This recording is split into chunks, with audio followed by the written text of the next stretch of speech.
세상에는 두 부류의 사람들이 있다. 하나는 병의 근본 원인이 아니라 겉으로 나타난 증상과 싸우는 사람들이다. 만일 겉으로 드러난 증상만 다룬다면 환자를 죽이고 말 것이다. 어리석은 자는 항상 증상을 치료하려고 한다. 그러나 지혜로운 자는 근본 원인을 살핀다. 가령 그대에게 열이 있다고 하자. 그대는 찬물로 샤워를 할 수 있다. 그러나 이때 그대는 병이 아니라 증상과 싸우고 있다. 열은 몸에 무엇인가 이상이 발생했다는 암시에 불과하다. 근본 원인이 제거되면 열은 저절로 내려간다. 그런데 삶에는 현명한 자보다 바보들이 더 많다. 의학의 입장에서는 더 발전했을지 모르지만 삶에서 우리는 어리석은 짓을 되풀이하고 있다. 크게 화가 났을 때는 몸이 뜨거워진다. 이것은 그대의 몸 속에서 어떤 화학 성분이 분비되고 있음을 보여준다. 그러다가 필요한 때가 오면 혈액순환을 통해 그 물질들을 방출한다. 극도로 화가 나면 평소보다 3배쯤 힘이 세어지는 이유가 그것이다. 그대는 평소에는 움직일 수조차 없었던 바위를 번쩍 들어 던질 수 있다. 자연이 그런 힘을 제공한다. 모든 것이 변했다. 인간은 문명과 사회, 문화를 만들었다. 동물의 왕국은 더 이상 존재하지 않는다. 그러나 깊이 들여다보면 기본적인 메커니즘은 똑같다. 어떤 사람이 그대를 공격하거나 때릴 것이라고 느낄 때, 그가 모욕을 주거나 해를 가할 것이라고 느낄 때, 그대의 몸은 즉시 상황에 적응한다. 피 속에 유독 물질이 방출된다. 체온이 상승하고 눈이 붉어지며 얼굴에 더 많은 피가 모인다. 그러나 이것 또한 가장 근본적인 원인은 아니다. 얼굴에 나타난 분노, 몸속의 분노, 그것들은 그대의 마음을 따를 뿐이다. 그대의 해석을 따를 뿐이다. 실제로는 아무것도 없을 수 있다. 어두운 밤에 한적한 길을 걷다가 가로등을 보고 귀신으로 착각했다고 하자. 즉시 몸이 피 속에 어떤 물질을 분비한다. 몸이 귀신과 싸우거나 도망칠 준비를 한다. 그대의 마음이 가로등을 귀신으로 해석하는 즉시 몸이 그 해석을 따른다. 그대가 어떤 사람을 적으로 생각하면 몸은 그 생각을 따른다. 어떤 사람을 친구로 생각하는 경우에도 마찬가지다. 몸은 그대의 해석을 따른다. 그러므로 근본 원인은 마음 속에 있다. 그대의 해석에 원인이 있다. 붓다는 말한다. 이 세상 전체를 그대의 친구로 생각하라. 예수는 이렇게 말한다. 원수를 용서하라. 더 나아가 그들을 사랑하라. 붓다와 예수는 왜 이런 말을 했을까?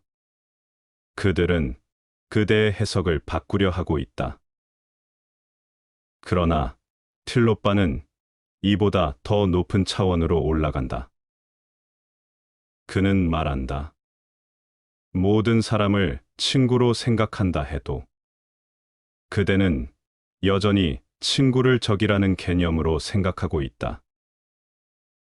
원수를 사랑한다 해도 그대는 여전히 그를 원수로 생각한다. 그대가 원수를 사랑하는 것은 예수가 그렇게 말했기 때문이다. 물론 원수를 증오하는 보통 사람들보다는 낫다. 그대는 다른 사람들보다 분노가 덜 일어날 것이다. 그러나 틸로빠는 어떤 사람을 친구나 원수로 생각하는 것 역시 분별심이라고 말한다. 그대는 이미 함정에 빠진 것이다. 친구도 없고 적도 없다. 이것이 가장 높은 가르침이다. 때때로 틸로빠는 붓다와 예수를 능가한다. 그 이유는 붓다가 대중을 상대로 이야기한 반면 틸로빠는 나롯바 한 사람을 상대로 말했기 때문일 것이다. 헌신적인 제자를 상대할 때에는 가장 높은 경지를 말할 수 있다. 그러나 대중을 상대로 할 때에는 타협해야 한다. 수만 명을 상대로 이야기할 때에는 어쩔 수 없이 타협해야 한다.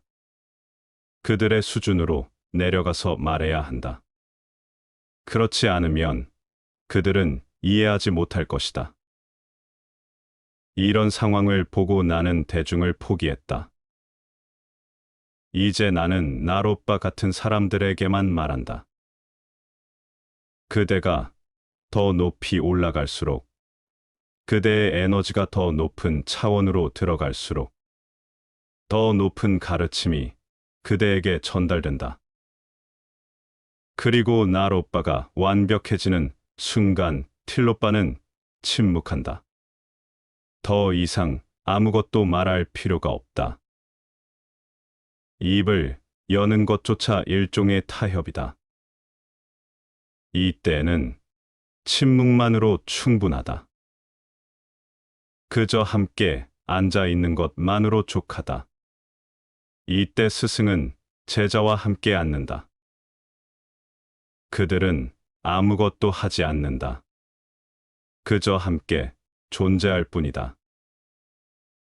이때 비로소 가장 높은 경지에 대한 일별이 일어난다. 이것은 전적으로 제자에게 달린 문제다. 내가 얼마나 많은 것을 줄 수 있는지는 그대에게 달린 문제다. 그대가 얼마나 나를 허용하느냐에 따라 달라진다. 이런 점에서 볼 때 예수에게는 아주 평범한 제자들밖에 없었다. 따라서 그는 많은 어리석음과 타협해야 했다. 예수가 밤에 체포되기로 예정되어 있는데 그의 제자들은 이렇게 물었다.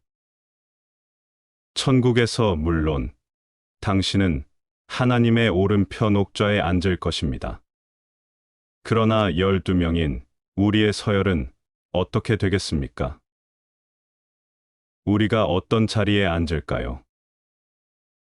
우리들 중에 누가 당신 옆에 앉겠습니까? 누가 바로 당신 다음의 서열을 차지할까요? 스승이 끌려가 죽을지도 모르는 판국에 이 어리석은 제자들은 한심한 질문을 하고 있다. 그들은 자신이 천국에서 어떤 서열을 차지할지 염려하고 있다. 누가 예수 다음에 앉을까를 걱정하고 있다. 물론 신의 다음 자리는 예수의 몫이 될 것이다. 이 정도는 그들도 안다.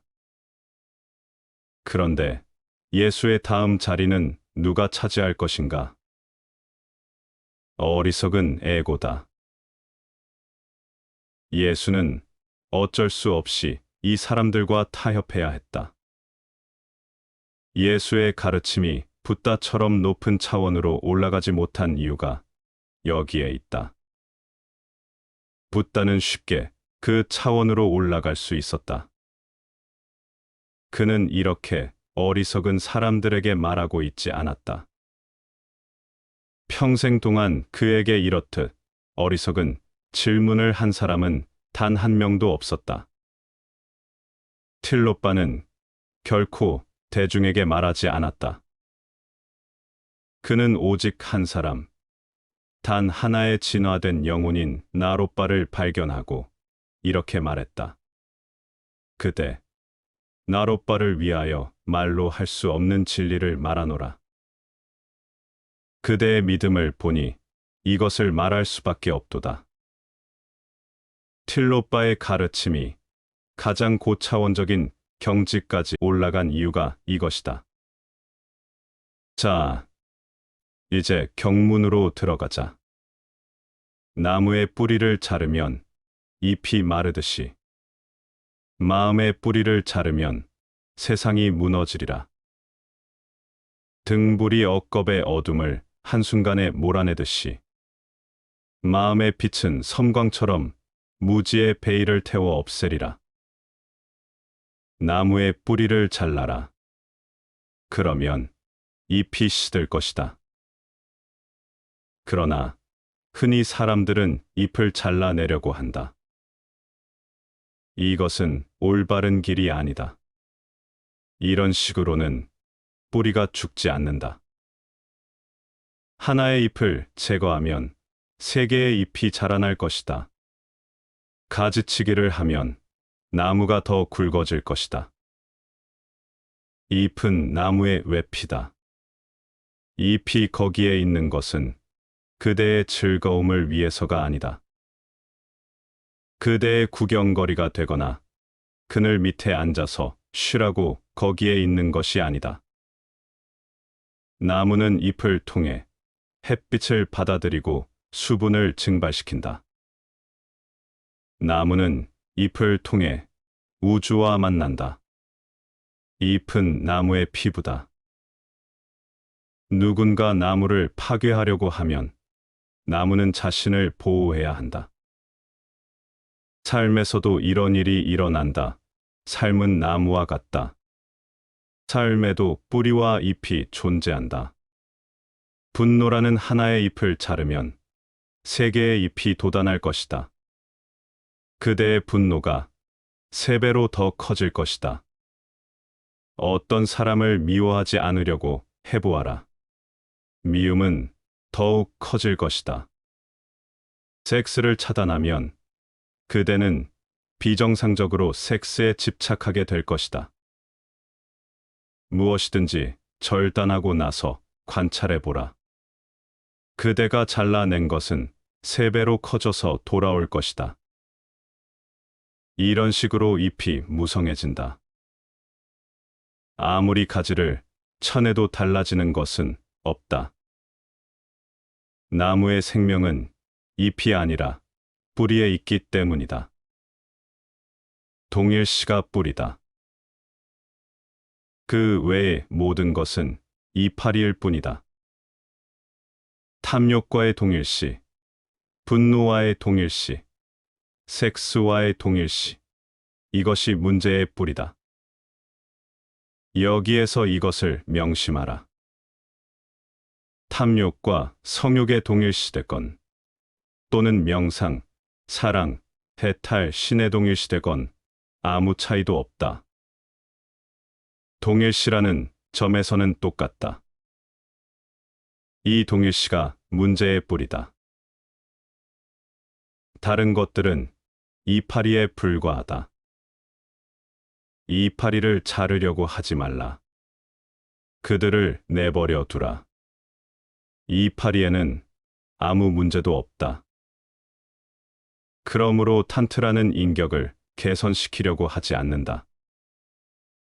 인격의 개선은 가지치기를 해서 나무를 다듬는 것과 같다.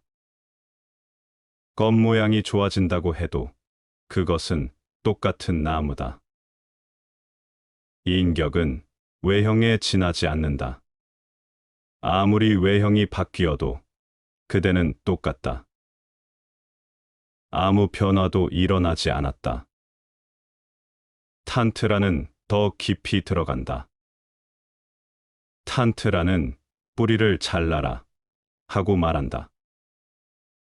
탐욕을 관찰하라. 성욕, 분노, 소유욕, 질투심을 관찰하라. 한 가지 명심할 것은 아무 것에도 동일시되지 말라.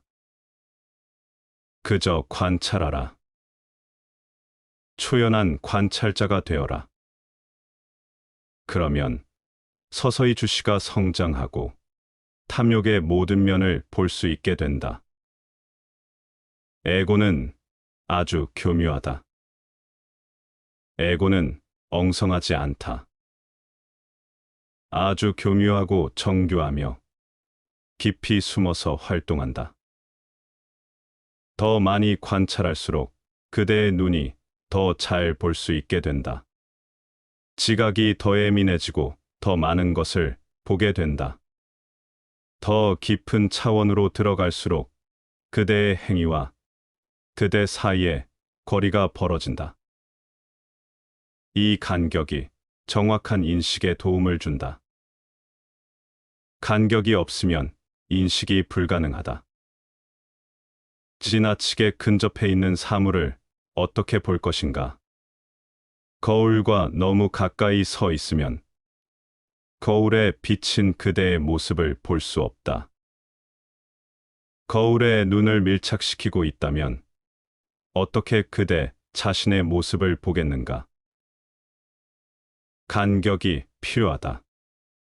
그런데 주시 외에는 아무것도 이런 간격을 주지 못한다. 섹스를 하면서 주시하라. 섹스에는 아무런 나쁜 점도 없다. 섹스를 하면서 몸의 움직임 전체를 주시하라. 에너지가 들어오고 나가는 것을 주시하라.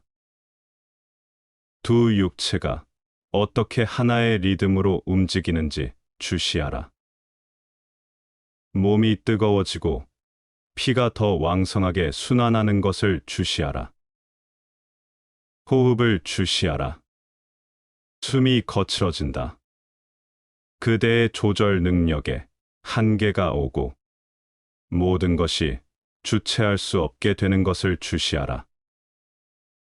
그리고 일정한 지점을 넘어서면 다시 돌아오는 것이 불가능해진다. 육체가 그대를 완전히 장악한다. 그대는 통제력을 잃는다. 이 모든 것을 주시하라. 여기에 수많은 일이 일어난다. 섹스만큼 복잡한 것은 없다. 몸과 마음 전체가 섹스에 빨려들기 때문이다. 오직 주시자만이 거기에 빨려들지 않는다. 이 주시자는 항상 외부에 남아 있다. 주시자는 외부에서 지켜보는 사람이다. 주시자는 그 본질상 결코 내부인이 될 수 없다. 이 주시자를 발견하라. 그러면 그대는 언덕 꼭대기에서 모든 것을 내려다보게 될 것이다. 골짜기로 수많은 것들이 지나가지만 그대는 거기에 연루되지 않는다. 그저 지켜볼 뿐이다.